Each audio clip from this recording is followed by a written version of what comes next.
and welcome to the Blindfold Chess Podcast. Hi everyone, welcome back to another episode. It's puzzle time! These are some of my favorite episodes to record. I will be giving you the location of each piece that is on the board, and I will give you a little time to consider the solution and solve the puzzle before I present the solution. I highly recommend attempting the puzzles on your own before listening to the solution. This week, we will be looking at 3 different puzzles. I will give you an easy one, a medium one, and a difficult one. With that said, let's dive in. So for puzzle number 1, White has a king on f7. White has a bishop that is on d4. White has a bishop that is on f3. And Black has a king that is on h6. Again, White has a king that is on f7, a bishop on d4, and a bishop on f3, whereas Black has a king that is on h6. You are playing White, and it is White to move. I will give you a couple of moments before we walk through the solution.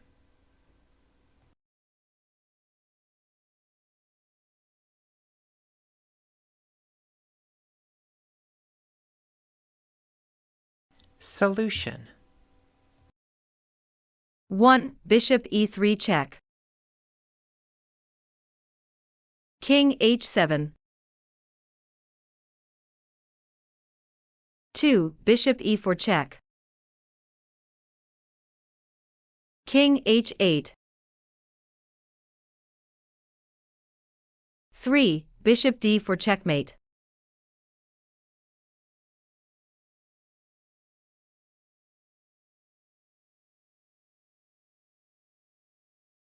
This is a pretty classic mate with 2 bishops. When you have 2 rooks on the board, you can do what is called a ladder mate, and you start to push the king to the edge of the board. I don't know if 2 bishops are called a ladder, but it's the same idea. The bishops work together to create a barrier that the black king cannot escape from, and you end up checkmating over in the corner of the board. Now it is on to puzzle 2. This one is our medium difficulty puzzle. It is White to move in this game, and you are playing White. White has a rook that is on b3. White has a king that is on g2. White has a pawn that is on h2. Black has a pawn that is on g5. Black has a pawn that is on g4. Black has a pawn that is on h5. And Black has a king that is on h4. Again, White has a rook that is on b3, a king on g2, and a pawn on h2. Black has a pawn on g5, g4, h5, and a king that is on h4. I will give you a couple of moments, and then we will walk through the solution.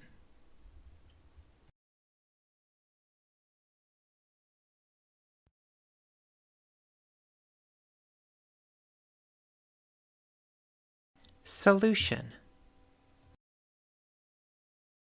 1. Rook h3 check. Pawn g captures h3. 2. King f3. Pawn to g4 check. 3. King f4. Pawn to g3. 4. Pawn h captures g3 checkmate.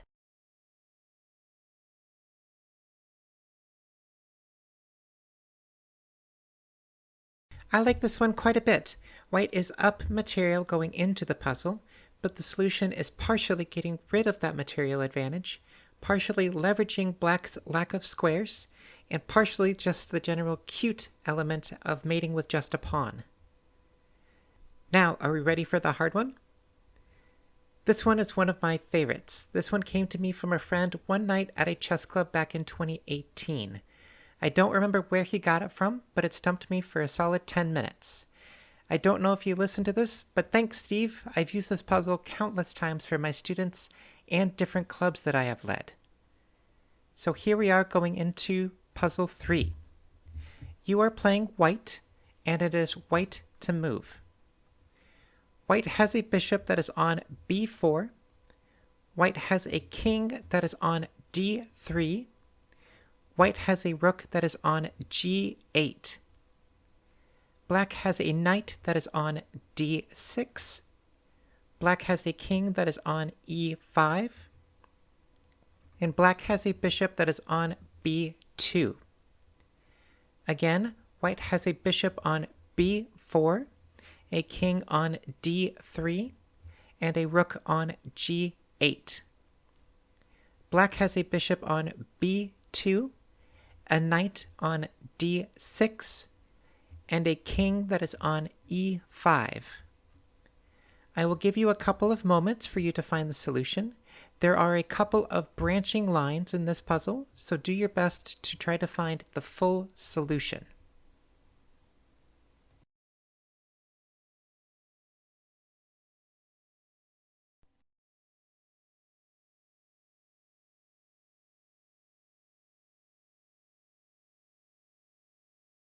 Solution.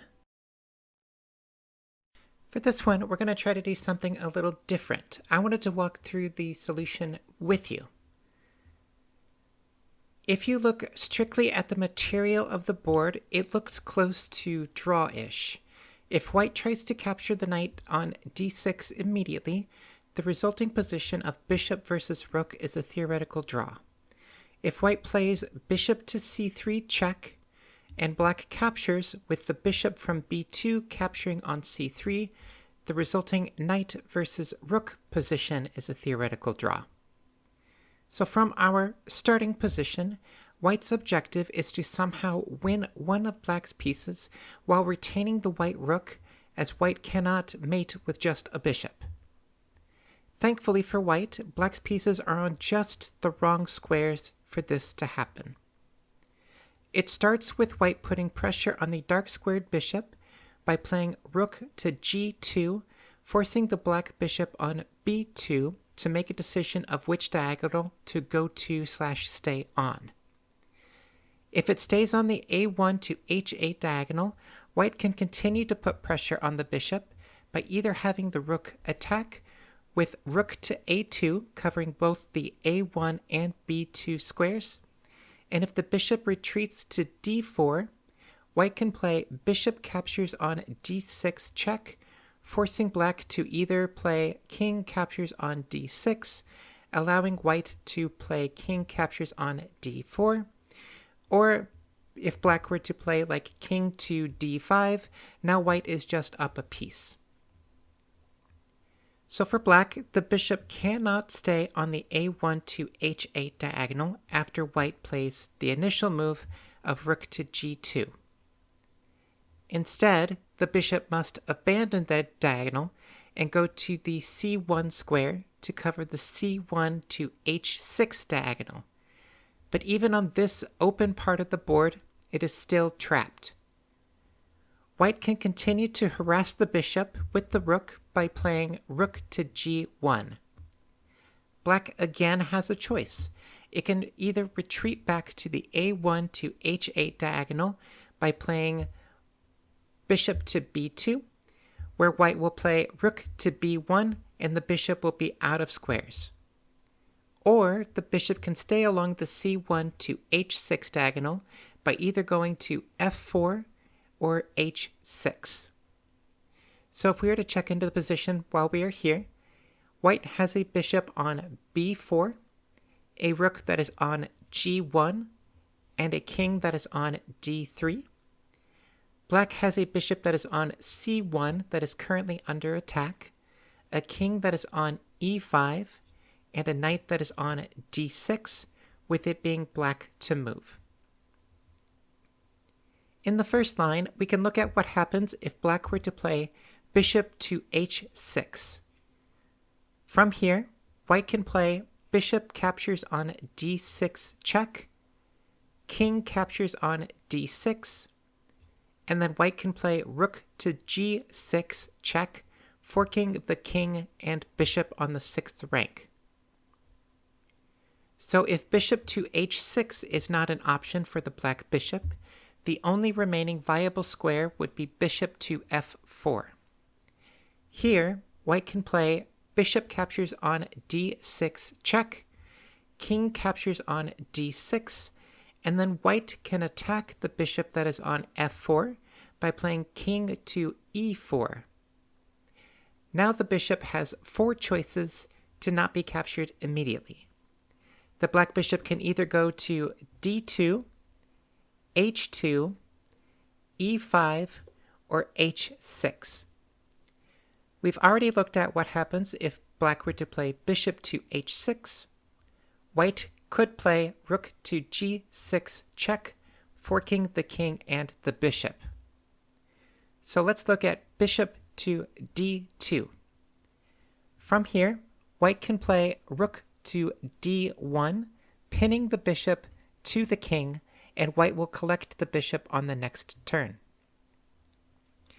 If d2 isn't an option, let's look at bishop from f4 to h2. White can continue to annoy the bishop by playing rook to g2, attacking the bishop on h2, and the only square that black has available where it is not immediately captured is bishop to e5, which is the last variation we will look at. After bishop to e5, white has rook to g6 check. Black can either move the king away or give up the bishop on e5 to block the check. Either way, white is picking up the bishop, and the resulting position would be a rook versus a king endgame. So the starting position, black's pieces were on the worst / most awkward squares, and even on this open of a board in an endgame, white was able to leverage out a winning position. So those are our 3 puzzles for the week. I hope you did well, and I hope you learned something out of them. And that is all that we have for this week. Tune in next time, where we will continue to work on our blindfold skills and look at another game of the Masters.